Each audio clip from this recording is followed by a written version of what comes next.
అలానే మిస్సేసరావు ఎంకి పెళ్లి సుబ్బు సాగుకు వచ్చిందని చెప్పి ఒక సామెత. పుష్ప 2 విడుదల సందర్భంగా జరిగినటువంటి సంజయ్ థియేటర్ సంఘటన ఇప్పుడు గేమ్ చేంజర్ సినిమాను వెంటాడుతుంది, వేటాడుతుంది. అంతేకాదు దానికి సంబంధించిన సింటమ్స్ కూడా కనిపిస్తున్నాయి.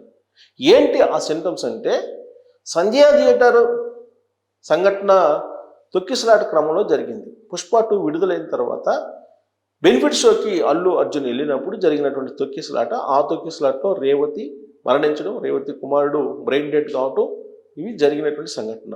ఆ క్రమంలో కేసు పెట్టి అల్లు అర్జున్ని అరెస్ట్ చేసి జైలుకి కూడా పంపించారు. దాంతో ఈ సినిమా ఇండస్ట్రీ ఒక రకంగా ఆందోళన చెందుతుంది. ఇప్పటి వరకు బెనిఫిట్ షోలు, టికెట్లు పెంచుకోవడం ద్వారా భారీగా ఎంజాయ్ చేసింది సినిమా పరిశ్రమ. ఇప్పుడు అలాంటి సిచ్యువేషన్ ఉండదు. దానికి కారణం ముఖ్యమంత్రి రేవంత్ రెడ్డి గారు చాలా క్లియర్గా చెప్పడం జరిగింది. ఇక నుంచి బెనిఫిట్ షోలు ఉండవు, టికెట్లు పెంచుకోవడాలు ఉండవు అని. సో దీంతో సినిమా ఇండస్ట్రీ మీద పుష్ప 2 ఎఫెక్ట్ బాగా పడింది సంజయ్ థియేటర్ సంఘటన జరిగిన తర్వాత.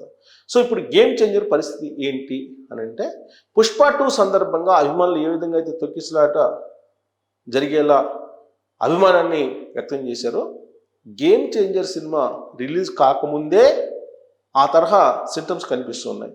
దాంట్లో ఒకటి ఈశ్వర్ రాసినటువంటి లెటర్.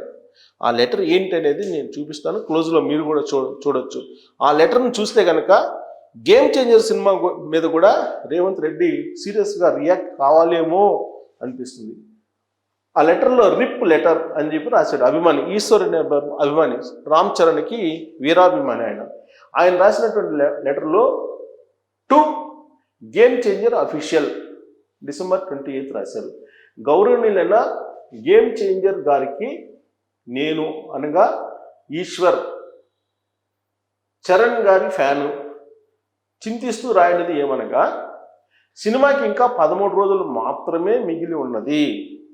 మీరు ఏ విధమైనటువంటి ట్రైలర్ అప్డేట్ ఇవ్వలేదు. కనీసం అభిమానుల టెన్షన్ని పట్టించుకోవట్లేదు. ఈ నెల ఆఖరికల్లా మీరు ట్రైలర్ కనుక అప్డేట్ ఇవ్వకపోతే న్యూ ఇయర్ సందర్భంగా ట్రైలర్ రిలీజ్ చేయకపోతే నేను ఆత్మహత్యకు పాల్పడతానని సవినయంగా తెలియజేస్తున్నాను. ఇట్లు మీ విధేయుడు చరణ్ అన్న భక్తుడు. ఇది ఈ లెటరు. ఈ లెటర్ను చూసిన తర్వాత నాకైతే ఒక ఆందోళన కలుగుతుంది.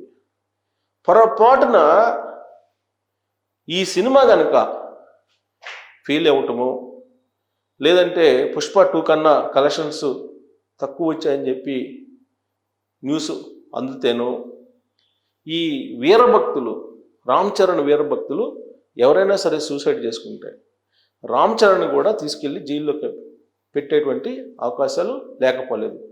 దానికి కారణం ఏంటంటే, పుష్ప 2 రిలీజ్ సందర్భంగా అల్లు అర్జున్ తీసుకెళ్ళి జైల్లో పెట్టినటువంటి సంఘటన మనం గుర్తు చేసుకోవచ్చు. ఇలాంటి వీరభక్తుల వల్ల చాలా ప్రమాదం సినిమా వాళ్ళకి. కారణం ఏంటంటే, యాక్చువల్గా గేమ్ చేంజర్కి సంబంధించిన ప్రమోషను అమెరికా డల్లాస్లో చేయడం జరిగింది. దానికి సినిమా యూనిట్ అంతా వెళ్ళారు. దిల్ రాజు గారు ప్రొడ్యూసర్, దానికి ఆయన కూడా వెళ్ళారు, రామ్ చరణ్ కూడా వెళ్ళారు. అక్కడ ప్రమోషన్ ప్రోగ్రామ్స్ చేస్తున్నారు. అక్కడి నుంచి ప్రమోషన్ ప్రోగ్రామ్స్ చూసినటువంటి అభిమానులు అసలు ట్రైలర్ కోసం వెయిట్ చేస్తున్నారు, గేమ్ చేంజర్ ట్రైలర్ కోసం. ఇప్పటి వరకు ఆ ట్రైలర్ ఎందుకు రిలీజ్ చేయలేదు? ఇంకా 15 రోజులే కదా ఉంది టైం. ఈ 15 రోజుల్లో మేము టెన్షన్ భరాయించలేకపోతున్నాం.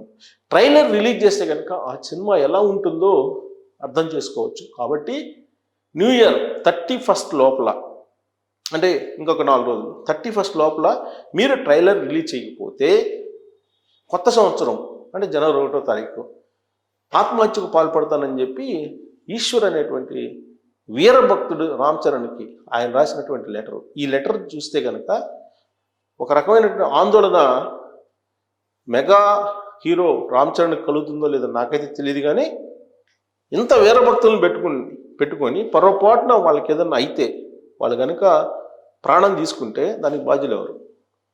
అంటే అంత పిచ్చోళ్ళని చేసినటువంటి రామ్ చరణ్ బాధ్యుల అభిమానుల్ని? అంటే ఖచ్చితంగా రామ్ చరణ్ బాధ్యత వహిస్తాం. సినిమాకు సంబంధించినటువంటి అభిమానులు కంట్రోల్ పెట్టాల్సినటువంటి బాధ్యత ఖచ్చితంగా హీరోల మీద ఉంటుంది. కారణం ఏంటంటే గతంలో ఎప్పుడు లేని విధంగా ప్రమోషన్ ప్రోగ్రామ్స్ని చేస్తున్నారు, ట్రైలర్స్ని రిలీజ్ చేస్తూ ఉన్నారు, రకరకాల కోణాల నుంచి పిచ్చోళ్ళని చేసేలాగా యూత్ని ట్రైలర్స్ కానీ వీడియోస్ కానీ పెడుతూ ఉన్నారు. ఖచ్చితంగా బిజినెస్లో ప్రమోట్ చేసుకున్న తప్పు లేదు, కానీ యువత వాళ్ళు ఎటు మౌల్డ్ చేయాలనుకుంటే అటు మౌల్డ్ చేయొచ్చు యువతని. బట్ వీళ్ళు బిజినెస్ కోసం వీరభక్తులుగా మార్చేస్తున్నారు. అది తప్పు. అభిమానం ఉండొచ్చు, దురాభిమానం ఉండకూడదు. ప్రేమ ఉండొచ్చు, అతి ప్రేమ ఉండకూడదు. అతి సర్వత్రా వర్జయేత్ అంటారు. అతి దేనికి కూడా మంచిది కాదు. అందుకే ఏదైనా లిమిట్స్లో ఉండాలి. ఇలాంటి వీరభక్తులను పెట్టుకొని రేపు కనుక ఏదైనా జరగడానికి జరిగితే ఖచ్చితంగా అల్లు అర్జున్ పుష్ప 2 సందర్భంగా ఏ విధమైనటువంటి ఇబ్బందులు పడ్డారో అలాంటి ఇబ్బందులు రామ్ చరణ్కి రావని చెప్పి ఎలా చెప్పగలం? గతంలో ఎప్పుడు లేని విధంగా ఇప్పుడు ఇలాంటి సంఘటనలను మనం చూస్తూ ఉన్నాం. దాదాపు ఎన్టీఆర్, ఏఎన్ఆర్, కృష్ణ, శోభన్ బాబు, అలాగే మోహన్ బాబు, చంద్రమోహన్, ఇలాంటి వాళ్ళు చాలామంది సినిమా హీరోలు దాదాపు కొన్ని దశాబ్దాల పాటు ఉన్నారు. వాళ్ళకి అభిమానులు ఉన్నారు, హీరోయిన్కి అభిమానులు ఉన్నారు. కానీ వాళ్ళ అభిమానులు ఎప్పుడు కూడా ఇలాంటి వీరభక్తిని ప్రదర్శించలేదు, వీరభక్తులుగా వ్యవహరించలేదు. ఆ వీరభక్తులు అయినందువల్లనే సంజయ్ దట్ సంఘటన జరిగింది. అల్లు అర్జున్ వెళ్ళినప్పుడు ఆ వీరభక్తులకి కాస్త మత్తు ఇచ్చేలాగా ప్రచారాన్ని చేశారు. దాంతో ఆ ప్రచారం యొక్క మత్తులో వాళ్ళు ఏం చేస్తున్నారో తెలియనటువంటి పరిస్థితుల్లో టీనేజర్స్ ఎగబడ్డారు. దాంతో తొక్కిసలాట జరిగింది. ఆ తొక్కిసలాటలో రేవతి ప్రాణం కోల్పోయింది. అలాగే ఆమె బిడ్డ చావు బతుకుల మధ్య ఉన్నారు. ఇలాంటి పరిస్థితి పునరావృతం కాకూడదని చెప్పి తెలంగాణ ముఖ్యమంత్రి రేవంత్ రెడ్డి గారు స్ట్రిక్ట్ యాక్షన్ తీసుకున్నారు. అయితే మరొక రూపంలో ఇప్పుడు ప్రమాదం పొంచి ఉంది. ఈ లెటర్ రూపంలో రిప్ లెటర్ అని రాశారు. దాని పేరే రిప్ లెటర్ అంట. అంటే ఇతను సూసైడ్ చేసుకున్నట్టు డిసైడ్ అయిపోయాడు. సూసైడ్ చేసుకున్నాక అతను డిసైడ్ అయిపోయాడు. ఆ టైటిల్ని బట్టి రిప్, రెస్ట్ ఇన్ పీస్, రిప్ అంటే. సో అంటే ఆయన రాశాడు అంటే అతను చనిపోయినట్టు డిసైడ్ అయిపోయి లెటర్ రాశాడు. ఇలాంటి లెటర్లు సినిమా హీరోలకి నిజంగా వార్నింగ్ లాంటిది. ఇప్పుడు కనుక రామ్ చరణ్ ఇలాంటి వాళ్ళని కనుక కంట్రోల్ చేయకపోతే రాబోయేటువంటి రోజుల్లో గేమ్ చేంజర్ సంక్రాంతికి విడుదల కాబోతుంది. అసలు ట్రైలర్ రిలీజ్ చేయడానికే ఇతను ఈ విధమైన టెన్షన్ పడుతుంటే వీరభక్తుడు అని చెప్తున్నాడు. ఒకవేళ ఆ సినిమా ట్రైలర్ రిలీజ్ అయిన తర్వాత అది కనుక బాగలేకపోతే, లేదంటే ఓపెనింగ్స్ లేకపోతే అసలు పరిస్థితి ఏంటి? ఈ వీరభక్తుల పరిస్థితి అసలు ఇలాంటి సిచ్యువేషన్ ఎందుకు వచ్చింది? సమాజాన్ని ఇలాంటి ప్రమాదకరమైనటువంటి దిశగా ఎందుకు తీసుకెళ్లేటువంటి పరిస్థితి ఎందుకు వచ్చిందనే దాని మీద ఫస్ట్ అధ్యయనం జరగాలి. లేదంటే దురదృష్టకరమైన సంఘటనలు పునరావృతం అయ్యేటువంటి ప్రమాదం ఉంది. సో శంకర్ డైరెక్షన్లో రామ్ చరణ్ హీరోగా నటించినటువంటి గేమ్ చేంజర్, ఆ సినిమాకి ట్రైలర్ ఎప్పుడు రిలీజ్ చేయాలనో లేదంటే సినిమా ఎప్పుడు రిలీజ్ చేయాలో వాళ్ళ యూనిట్ యొక్క ఇష్టం. అభిమానులు, వీరాభిమానులు, వీరభక్తులు అని చెప్పుకుంటూ వేసేటువంటి పిచ్చి శాస్త్రాలు ఇలా ఉంటాయి. రిప్ అనేటువంటి లెటర్ రాశారు.